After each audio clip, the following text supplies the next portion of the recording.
ان کے لب رنگی کی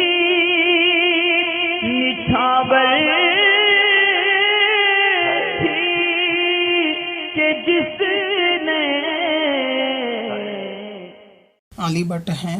معلوم ہی کرتے ہیں کہ اگر ناپاکی میں کسی نے قضا روزہ رکھ لیا تو کیا ایسی صورت میں وہ روزہ قضا ادا ہو جائے گا یا نہیں، یا پھر پاکی کی حالت میں اسے پھر سے رکھنا ہوگا۔ تو اگر حالت ناپاکی میں کسی نے روزہ رکھ لیا تو اس صورت میں روزہ تو مکمل ہو جائے گا، جبکہ یہ نماز قضا کرنے کا گناہ اس کے سر پہ الگ رہے گا۔ مثلا یہ کہ سحری میں اٹھا،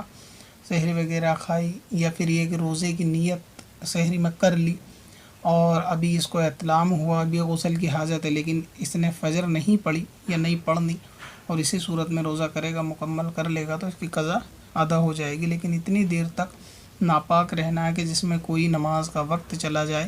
یہ حرام اور گناہ ہے، لہٰذا یہ نماز قضا کرنے کا یا فجر قضا کرنے کا گناہ اس کے سر رہے گا، باقی قضا روزہ ادا ہو جائے گا۔ پاک ہونے کے بعد اس روزے کو پھر سے رکھنے کی حاجت نہیں ہے۔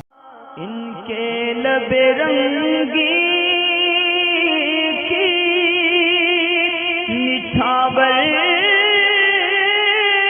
تھی کہ جس